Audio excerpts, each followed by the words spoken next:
Viajeros mágicos, bienvenidos a un nuevo episodio de Vida en Bondi. Vamos a ingresar en el terreno del misterio, sí.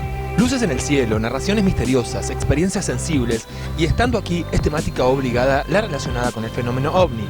Por eso, quédense por aquí, suscríbanse y súbanse porque estamos haciendo esta aventura de vida que es hacer vida en Bondi y ustedes están más que invitados a acompañarnos. Este es un viaje alucinante.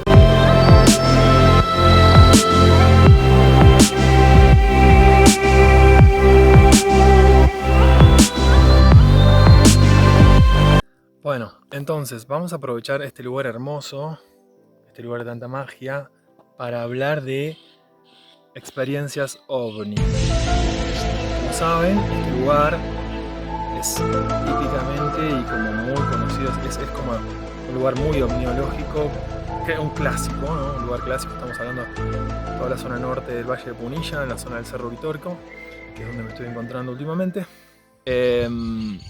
Yo tuve experiencias con ovnis en 3 oportunidades diferentes, en 3 situaciones diferentes. Dos de ellas tuvieron que ver solo con luces y otra fue una situación muy extraña. La primera, que tiene que ver con luces, tuvo que ver con un grupo que se formó para llevar a cabo algún tipo de invocación en una zona que en ese momento se llamaba el Playón de las Gemelas, que hoy ya no existe más porque está todo habitado.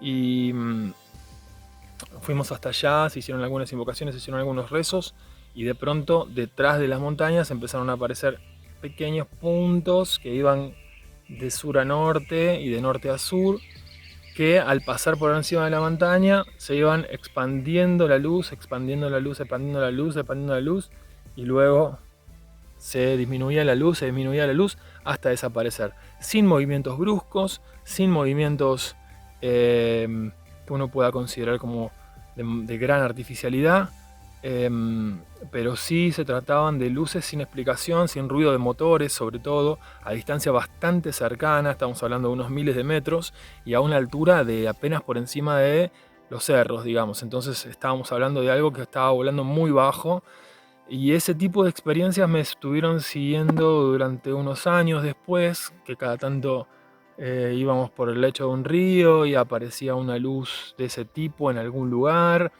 Luego podía tener alguna variante como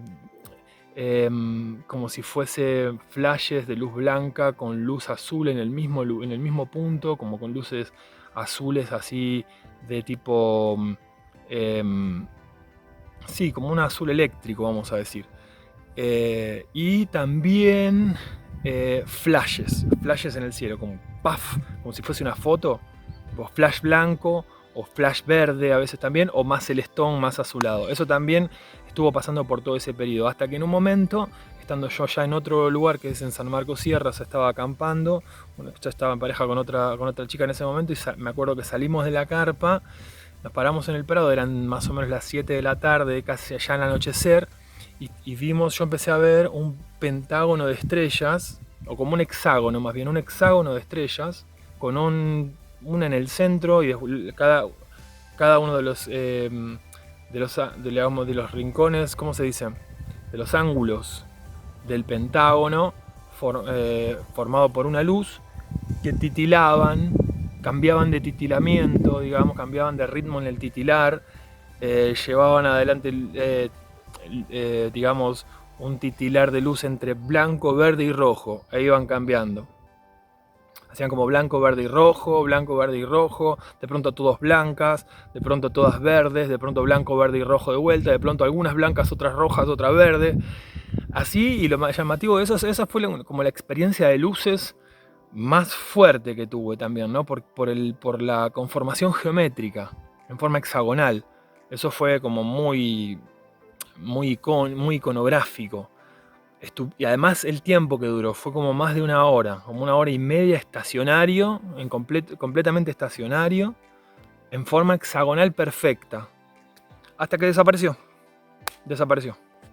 Hasta que, bueno, la última experiencia que tuve habrá sido pudo haber sido en el 2016, calculo yo. O 2017, no antes. Ni tampoco después.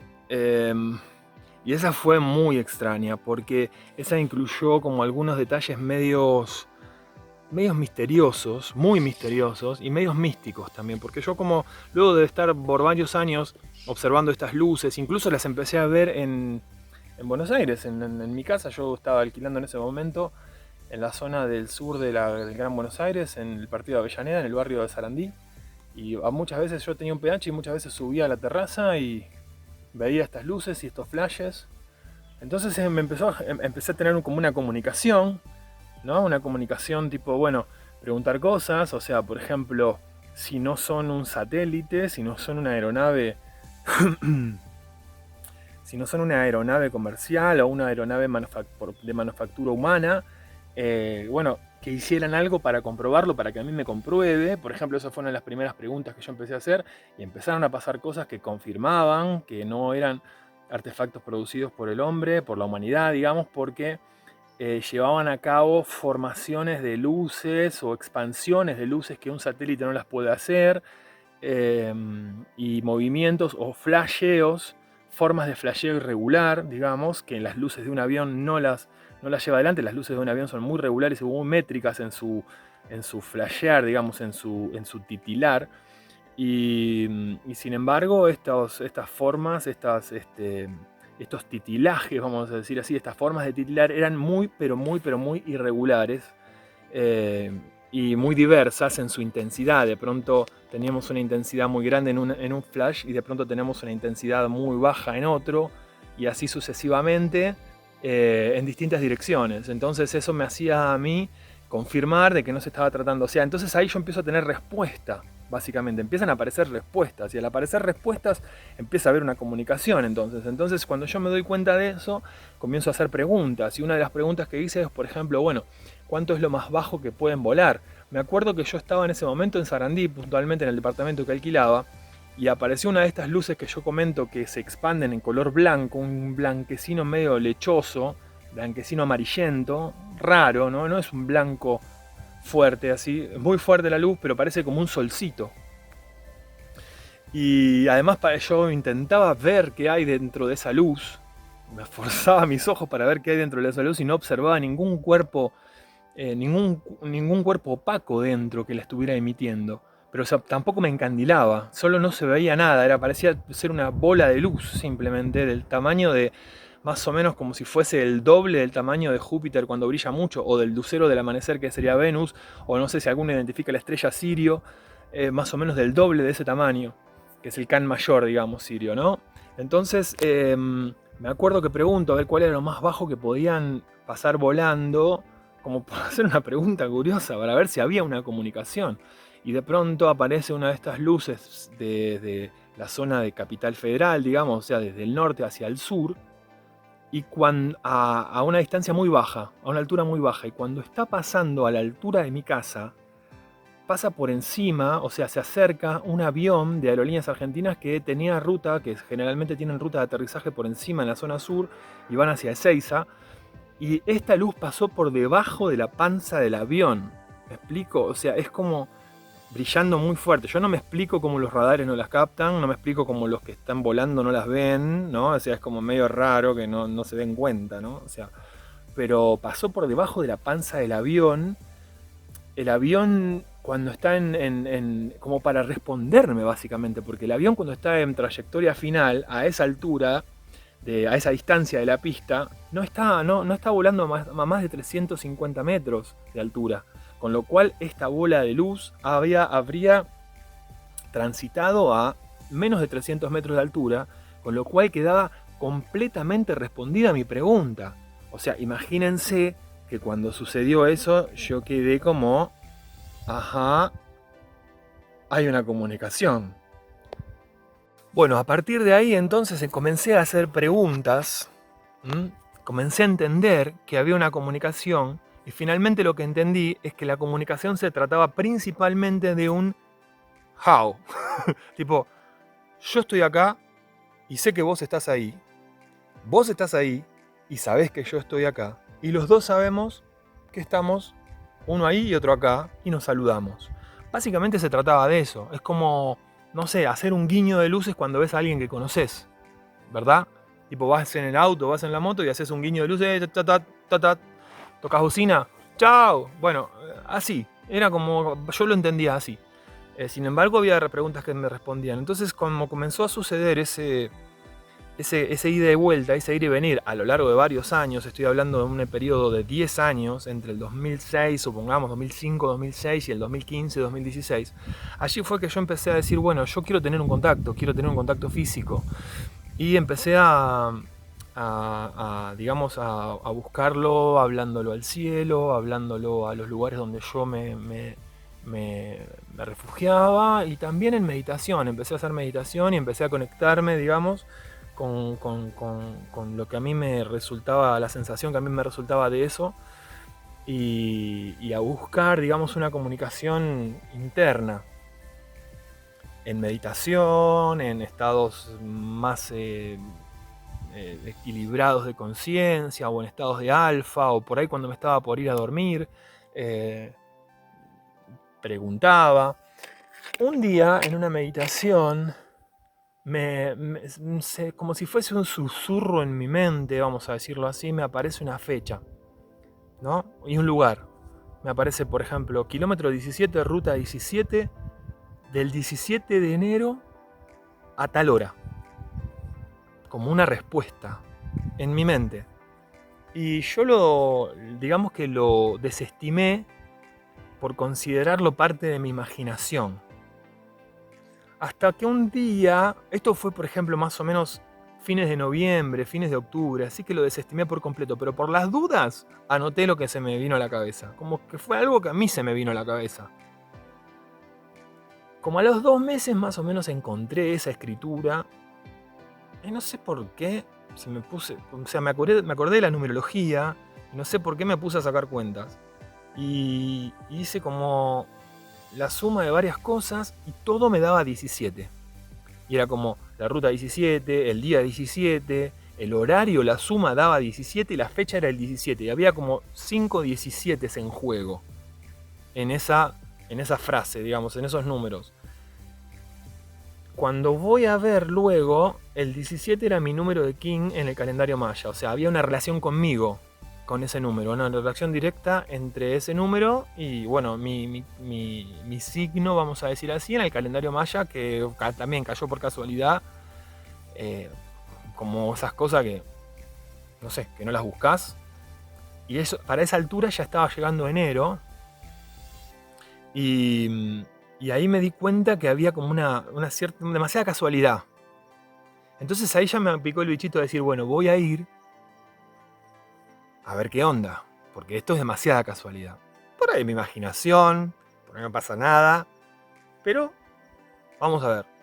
Entonces, agarré la ruta 17 en Córdoba, la ruta 17, nacional 17 o provincial, porque era en esa zona. Tuve varias como interrupciones. No pude ir a la hora que me habían señalado, me cayó gente, se largó a llover, terminó la lluvia, el horario era de noche, era como 8 y pico de la noche, terminó siendo a las 11 y algo, pero todos los números, yo en ese momento como no podía ir, repreguntaba, me venían números a la cabeza, horarios nuevos, y cada vez que hacía la suma de esos horarios nuevos, volvía a dar 17, 3 veces me pasó eso, para que se den una idea, ¿no? 3 veces. Atrasos, pregunto, me aparece en mi cabeza otro número, otro horario, cuando hago la suma da 17. Todas las veces daba 17, así que fui. Fui y era en un camino de tierra, en el medio de la nada, de noche, 11 y pico de la noche, muerto de miedo, haciendo mis oraciones, rezando. Iba el tipo ahí en una moto que yo tenía en ese momento, porque en ese momento era moto viajero y yo tenía una Honda Titan negra. Así que me fui en la Honda por los caminos así de ripio, de montaña, arriba, todo negro, no hay luz de calle, no hay alumbrado público. Había unos caseríos y en uno de esos caseríos había como un hostel o un camping, y en ese camping había como una curva en forma de S, y cuando yo daba la S ahí había un tipo parado y me miró. Y yo pasé.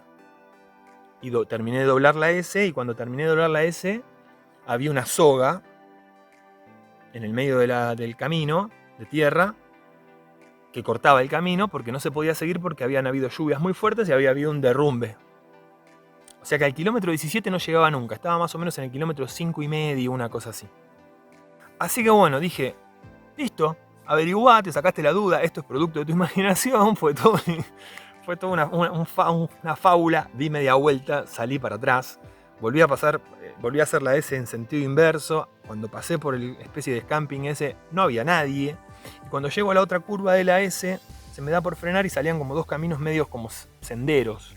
En uno había como un charco, así que no pude pasar por el charco. Y estaba todo el matorral, todo lleno de plantas y había mucha sombra, era de noche. Y de ahí, cuando yo freno, me sale casi así a chocar una luz. Era una moto enduro con dos tipos arriba, muy raros, como si te dijera excombatientes del ERP. Era como, no sé, con camisa, con camperas militares, pero así con jean y con un aspecto muy, no sé, como muy paramilitar, con un aspecto muy revolucionarios.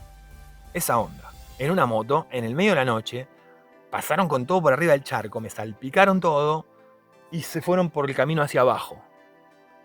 Y frenaron como unos 500 metros más abajo.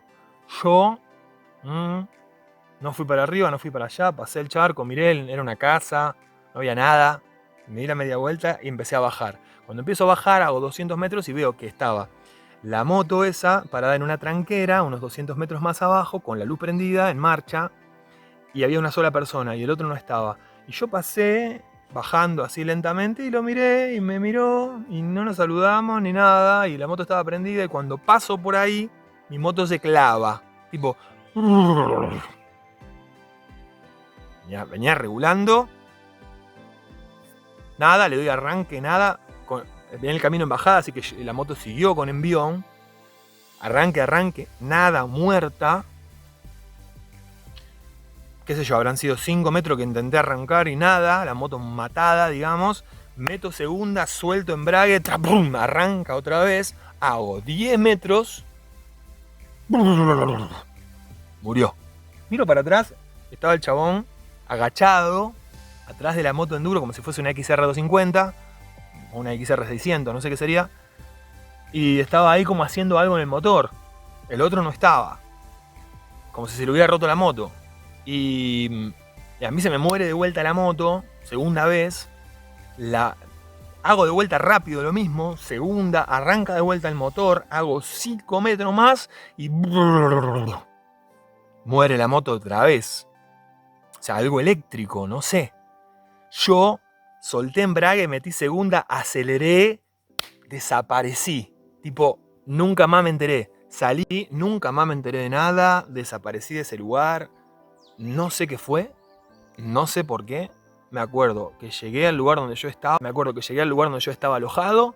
Llegué a la verja de entrada. La moto regulando como si nada. La probé. No se paró más. Nunca más se paró en todo el resto del viaje. En todo el resto de las vacaciones. Nunca supe qué fue. No lo sé. Misterios en esta zona. Saludos, amigos. ¿Cómo estás? Te mando sí, con decir todos es suficiente, incluye todos. La palabra todos incluye justamente a todos, porque el plural no tiene género, pero bueno, no es algo que voy a discutir ni voy a explicar. Esas son las reglas del grupo que están claras desde el primer día. Y no, el lenguaje inclusivo, que no es inclusivo, simplemente es la deformación de un lenguaje, no está permitida en este grupo.